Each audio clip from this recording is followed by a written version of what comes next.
Welcome to my city, a certified hardcore sports town. We champions in all the big four sports now. It's not smart to bet against us, we are forced now.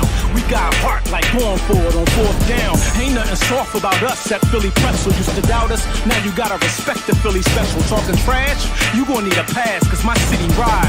We fanatics, you don't wanna see our gritty side. Support the colleges, what up the big five? The women too, like Xfinity, we get live. Whether diving for a touchdown, driving to the hole, swing and hit a home run, fire for a goal. We kick it with the Union, in the air with the stars. See sports with the fusion, I don't care where you are. You can never be too hype for the team you like. Philly unite, tonight's the night, so let's fight for the Flyers. Phillies, Sixers, Eagles, represent the city and let's do it for the people. We never throw the towel, I come from a proud city. Ring the bell, scream and yell, now say it loud with me. Flyers, Phillies, Sixers, Eagles, represent the city and let's do this for the people. So all Philly fans, let the rest of the world know. Philadelphia fans, the best in the world. Go!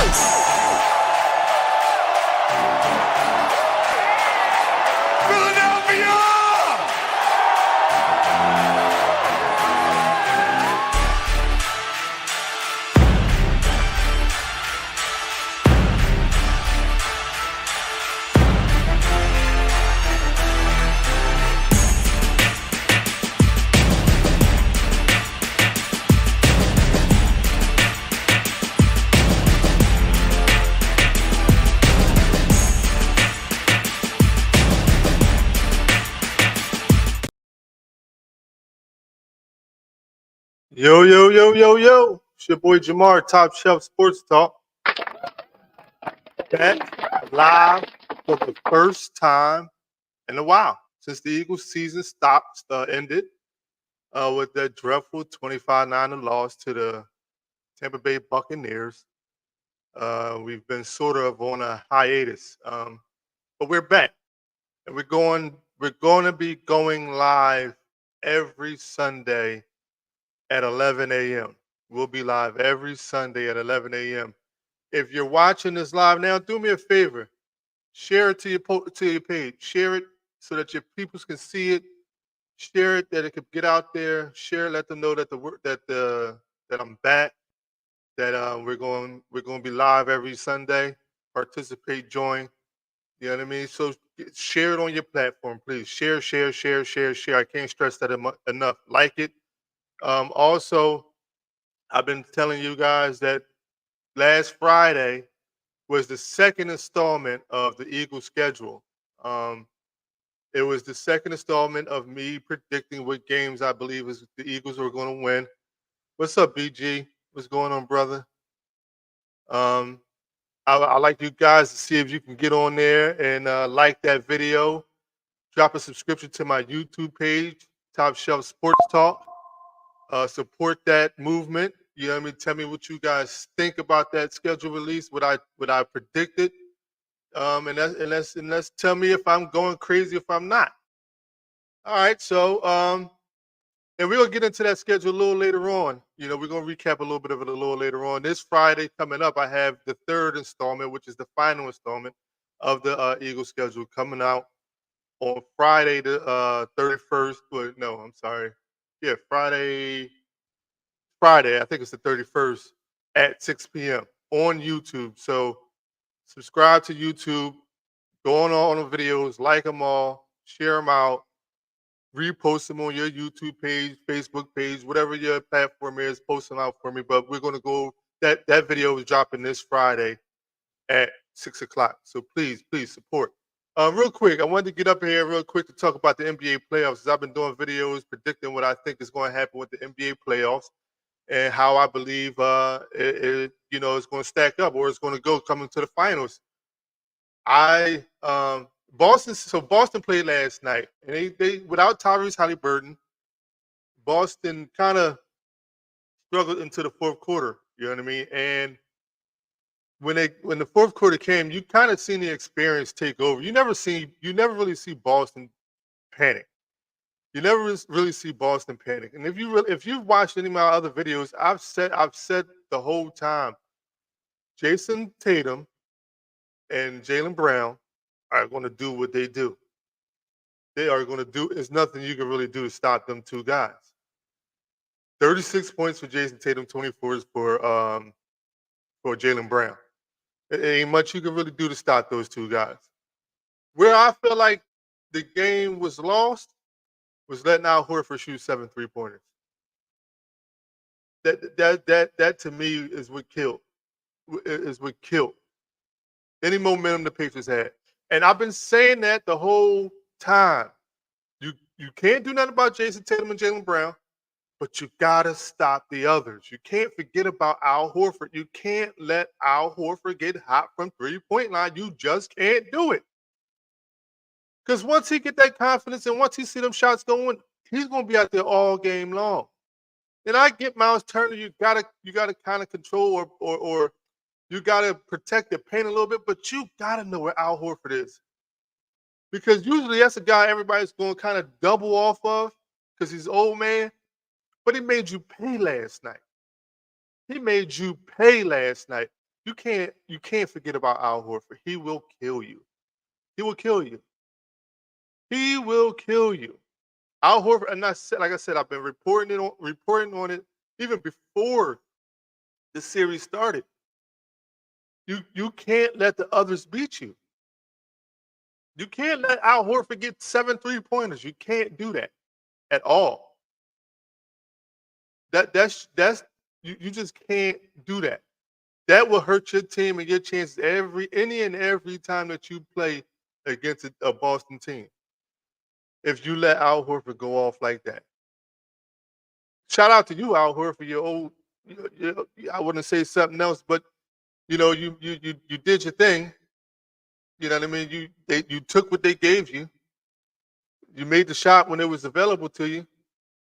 But like I said, they didn't have Tyrese Halliburton last night, but they probably could have eked that out if they would have paid a little bit more attention to Al Horford. That's still by Jrue Holiday at the end. Obviously that's still the deal, but in that situation, you can't show Jrue Holiday the ball like that. You can't put steak in front of him and think he ain't going to attack it. That's exactly what he did. You had a heck of a game, but you had like 32 points or something like that. You had a heck of a game. Yeah, you had 32 points. I think the problem with the Pacers was that it was Nembhard, Miles Turner had 22, and Siakam had 22. Nobody else actually did anything else. Nate Smith ain't do nothing. Shepard didn't do nothing, and the bench didn't do nothing. You know what I mean? And in order to actually have a chance to beat these guys, you have to have an attack.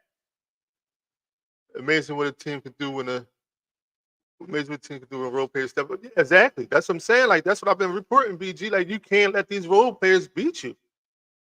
You can't do nothing about Jaylen Brown and Jason Tatum, but you damn sure could do something about Al Horford being open shooting threes like that.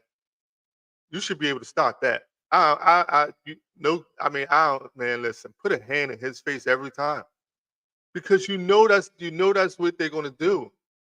They know you're gonna try to pay attention to Jason Tatum and Jaylen Brown, and they're gonna find an open man. And most likely that open man is Al Horford. But you can't let Al Horford you can't let the others beat you. You can't. You can't let the role players beat you. And that's what I'm saying. And vice versa for the Pacers. If your role players would have stepped up a little bit more, you probably could have got that win without Tyrese Halliburton. And it remains to see if he's going to play again because he's still got his hamstring injury. So that's a big blow for the Pacers. Hopefully, with the closeout game, you put yourself out there. You've seen OG Anunoby do it. You got to put yourself out there in that closeout game and see if you can make something happen. Like even if you're ginger, like most of the time your presence is like, all right, we still got to pay attention to him. So it makes the defense think twice about moving around and doing what they're doing. Like if you're not out there, they're not keen on you. They're not keen to stop you. Everybody else they can stop. If Tyrese Halliburton's out there, they can stop everybody else. They're not worried about that. But in this closeout game tomorrow night, you got to put yourself out there on the court. You got to try to give yourself an advantage. You got to, because if not, you leave your team hanging. OG did it. He couldn't move. He tried. He had like 5 points in that game. He had a crazy three and almost a step back three, which was his foot was on the line, what they counted as a 2-point. but he was cooked on defense. Siakam knew that. He was cooked on defense. So Siakam was out there doing what he wanted. But that's just giving your team effort and trying to do something. You know what I mean? But you have to, if I'm Tyrese Halliburton, you have to go out there and try to get your team a victory and not get swept. Now, I told you guys that I thought it was a gentleman's sweep. I thought that, I thought that they would have won last night because I did predict that the Pacers would win last night. I wasn't realizing that Tyrese Halliburton wasn't playing because of the hamstring, because it was reported that it was just sore. Like he had, it wasn't like pulled or anything. Like he was just sore, and they thought he was going to give it a go, but he wound up not being able to play. So, which that was the X factor for Boston. Like I said, they never panicked coming down stretch. They never panicked. They just played their game. And again, that's what you need. You need a team that's poised and that's just going to play their game and not panic when the pressure's on. You got to make sure your team is comfortable knowing that no matter what lead or how many points they're behind, they still got a chance to win this game. That's sort of what I want my Sixers to do, not panic. I mean, this is getting off the topic a little bit. I saw a report that agents are warning their clients, their players, about joining the Sixers because of Embiid's injury history when it comes down to the playoffs. You know what I mean? And that's kind of disturbing, because if big names are going to shy away from coming here because of Embiid's availability, I mean, I can't necessarily blame them, but it's concerning because we need to maximize what Embiid has now. He only got probably like a couple more years left of this dominance. We need to do something to get that dominance a ring. Going out in the first round, going out in the second round ain't going to do it. I mean, look at these guys, Tyrese Halliburton and the Pacers. I mean, they're probably a series ahead of where they're supposed to be at. The Knicks. Everybody wrote the Knicks off in the beginning. They just splash. And they were what, number 2 in the East? Like, we got to make something happen with our team. But that's just getting off subject. We're gonna catch up on our Sixers. We're definitely gonna catch up on our Sixers. But anyway, but again, just to report real quick on what the Pacers need to do tomorrow night. Like I said, Tyrese Halliburton needs to play. He needs to give it a go. He needs to be in treatment right now, getting that hamstring together. Hamstrings is a nagging injury. I know that. Like, it's not something that you can just, wrap up or tape up and you be good to go and you go out there and play or take a shot. No, it's a nagging injury. So I'm not saying it as easy as it's flowing off my tongue. I'm just saying that if he or the Pacers don't want to go to Cancun after tomorrow night, he got to play. Also, what's got to happen is they got to pay attention to Al Horford and the others. Because it might not just be Al Horford that goes off this game. It might be Derek White. It might be, Drew Holiday had 14. It might be their others. I mean, they had a solid all around. They had a solid all around play from their team as far as their starters. Their bench didn't do much of anything, but I mean, when you got Jason Tatum scoring 36, what you need the bench to do? When you got Jaylen Brown putting in 24, what you need the bench to do? You know what I mean? You got Al Horford putting in 23, what you need the bench to do. So this is the key for the Pacers. Continue to push the ball, continue to take the open shots, play better defense. Stop the others. Stop the others. Stop the others. That's all you got to do. Stop the others. Keep Al Horford from scoring 23 points, shooting 7 3-pointers. Stop that. Shut that down.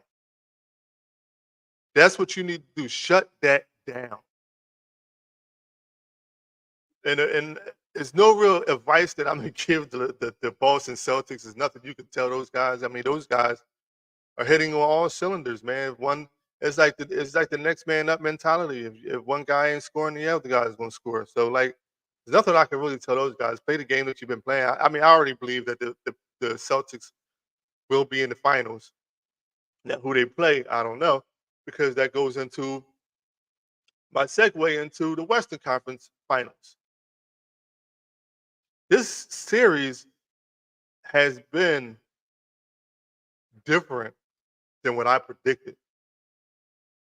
It's been way different than what I predicted. I had no idea. I'm thinking to myself, like, now, don't get it wrong. The first game, the Wolves shot 49 3-pointers. Like, they were just trigger happy, shooting, and it was just like it wasn't necessary. Like, that's what kills teams. Like, that's what kills our Sixers. That's what kills teams. Shooting too many 3-pointers. You can't shoot 49 3-pointers in a game. In a Western Conference game. That just shows your inability to have experience in those moments, because you would never shoot 49 3-pointers. You would never. Now they're losing games by 3. They lost that game, I believe, by 3 points, and they lost the other night by 1 point. You know what I mean? But you can't shoot so many 3-pointers and think that you're going to win a game. Now, if you're hitting, cool. More power to you, but you're taking a huge gamble by shooting 49 3-pointers in a Western Conference Finals game, which you lost. Anthony Edwards opened his mouth, insert foot, when he said, "Oh, I got Kyrie." Kyrie made him pay for that. Kyrie and Luka has been like phenomenal this series, man. Like, I didn't see this coming, because, like I said, I thought the length of the Timberwolves would be able to put a stop to their offensive attack. I thought that Luka Doncic was hurt. I thought that, well, not hurt, but I thought that he was laboring, like he wasn't going to be 100%. So therefore, I believe that it was going to be easier for the Wolves to impose their will on those guys. I was wrong. Like I said, Luka and Kyrie took over that game 1. Luka took over game 2. Luka took over game 2. It was going to be interesting tonight to see if it's like a collaborative effort. They're back in Dallas. They have the home court. That place is going to be electric. To go up 3-0 on the Timberwolves, it might be a sweep. It might be a sweep in both conferences, which to me would lead up to a clash of the Titans. Like I said, I did not predict that the Mavs would get it, will be up 2-0. I thought it'd be tied going into Dallas. But shout out to the Mavs. They made it happen. They made some noise. You know, they did what they were supposed to do. They won that game. They won both games. And like I said, I thought that the injuries or the fact that Luka was laboring was going to hurt him, but it didn't. And he actually he made those guys pay. So I mean, this game tonight is going to be interesting to see if both Kyrie and Luka do have. Let's just say listen. Like I said, I predicted the Timberwolves to win the series, but I want to see if Kyrie and Luka could do what they did to us when they first got together, when they both had like 40 points each, and just annihilated. You know what I mean? Like, they just put their name put both of their names on the board to say, yeah, we got to figure some things out. This is just the first couple games, but we here. I mean, we see now that Kyrie is he'll defer to Luka. Luka will defer to Kyrie. They have the mindset of like, listen, if I ain't got it going on tonight and you got it, it's your go. You got the green light. Do what you got to do, and you can't be mad at that. You can't be mad at that. They're both two of the most talented scoring guards in the league. I mean, they get their shots. They do what they want. Anthony Edwards he saw that after calling him out and saying that he was going to be able to stop him. He saw that.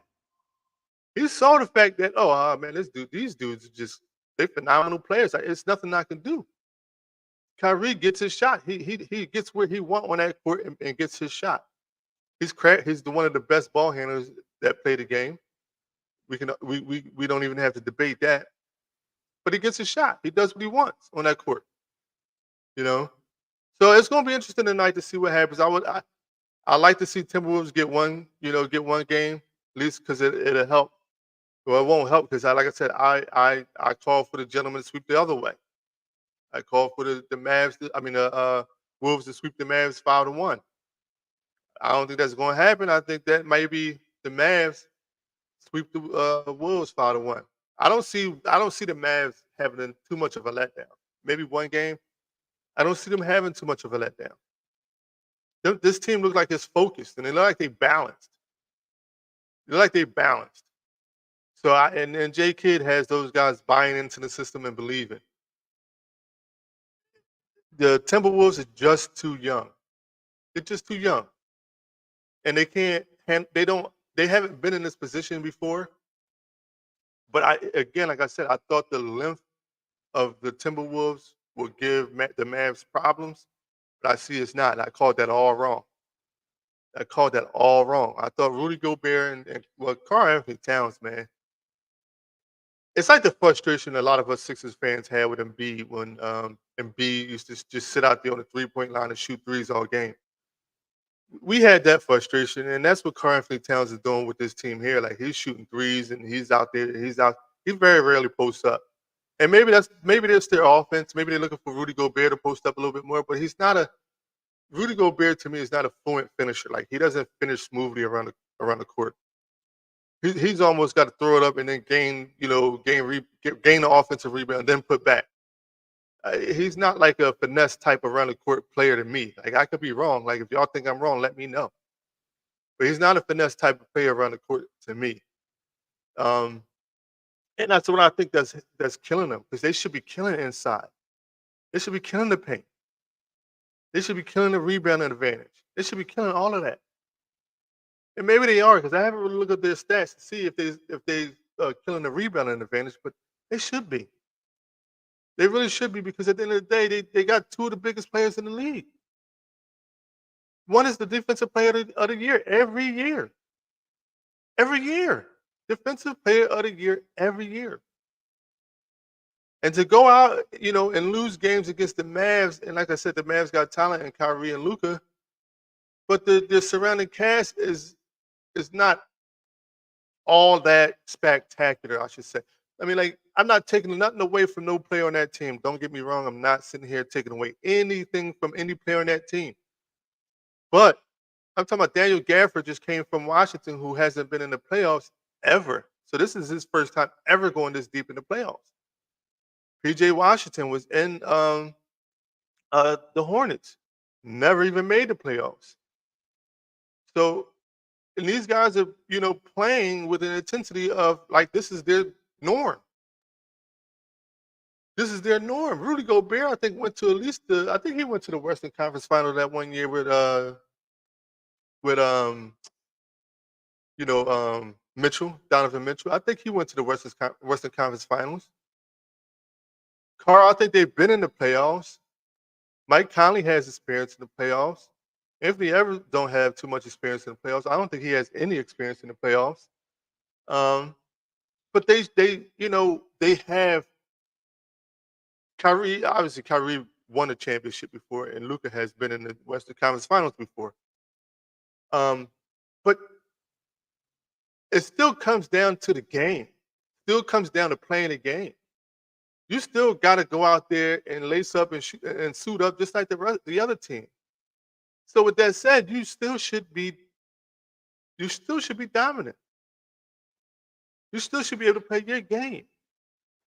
Take the other team's weaknesses. I don't get the thought process behind it, man.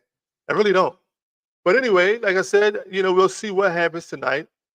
I would like to see Luka and Kyrie go in there and both get 40 and come out with a victory. And but I would like to see the Minnesota Timberwolves avoid elimination in Dallas and come back home, and the Mavs close it out from there.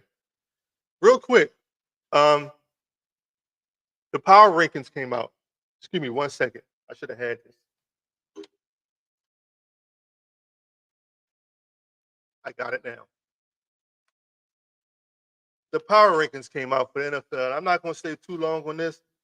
I just wanted to go and see what some of you guys thought about the positioning of our team, the Philadelphia Eagles.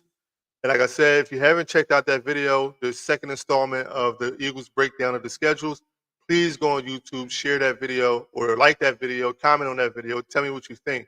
Because again, we're getting ready to start getting back into it. OTAs are going, so we're going to start getting back into it. But again, they have the Eagles ranked number 5 in the power rankings. ESPN, I believe, is the power rankings. Eagles 5. So I'm going in order. Kansas City 1, San Fran 2, Baltimore 3, Detroit 4, Eagles 5. Now, I don't agree with some of that because I think San Fran took a little bit of a hit with Chase Young, Eric Armstead, and those guys going off of their off defensive line. Kansas City definitely did do a little bit more. They signed Hollywood Brown, and they got a speedy wide receiver in the draft. But and they still got Patrick Mahomes. Detroit had a pretty okay draft. But I would swap. I would swap the San Francisco 49ers and the Detroit Lions for the Eagles. So I would go Kansas City 1, Baltimore 2, Eagles 3, Lions 4, and San Fran 5. And I also think that the San Fran 49ers have a little bit of a problem when it comes to that wide receiver position. Because there was trade talks for, trade talks for Debo, which I don't think he could be happy. Brandon Ayuk's not getting the contract extension that he's looking for, so he's not happy. They drafted a rookie wide receiver in the draft, Ricky Pearsall from Florida. So something's going to happen at that position now, and I just think they don't have the success that they had last year and the year before. I don't think they fall completely off because I'm not hating. I don't think they fall completely off. I just don't think they are. I don't think they are third in the power rankings. I don't think they. No, I'm sorry. I don't think they're second in the power rankings. I think I give them fourth or fifth at the worst. So you guys tell me if you agree with that. If you think that I'm, right, wrong, or being a fanboy. I don't care how you say it. Tell me how you feel. Like I said, I just think based off of the draft we had, the depth we had already, like especially adding Saquon Barkley, re-signing or extending Smitty and AJ Brown. I think in our offensive line, I just think that we got a good long haul of years of good football ahead of us. And for the first time in a long time, we have cornerback depth. We need more safety depth, but I hear little rumblings of them trying Avonte Maddox back at safety and putting Cooper DeJean at the slot corner spot. They're still talking about Isaiah Rodgers and Quavion Mitchell on the other side of Darius Slay. I mean, we got a lot of good things to look forward to, which to me, I feel more confident about what we added to our team than what I've seen the 49ers do. So with that being said, man, I'm not going to keep y'all long. I just wanted to get on here and announce that I'll be live every Sunday at 11 a.m. For at least a half an hour talking playoffs, finals, whatever's going on in NBA. Baseball, shout out to the Phillies, is on fire. Phillies are on fire this year. They got the best record in baseball. Bryce Harper got 13 homers on the year. He's unbelievable right now. This team is really looking very, very good. Hopefully, it's a pennant run in the future for us with the Phillies. But again, if you go on YouTube, like the second installment video of the Eagles season breakdown, be on the lookout for the next video, the final installment of the Eagles season breakdown number 3. Tell me again what you think about my predictions. Tell me if I'm a fanboy. Tell me if you like it or not. I appreciate all the love, support, and things that you've been giving me since my journey. Thanks for being a part of it. Share the lives, share the videos, share everything that I have on my platform. I've been sending out you guys my dot card information. It got all my platforms linked to it so that you can click on it and just like it and or follow it. Please do so. Appreciate the love and support. Thanks, Mom, good for the good show compliment. Appreciate you, love you. Appreciate the support. Talk to you later. It's your boy Jamar, Top Shelf Sports Talk. Peace.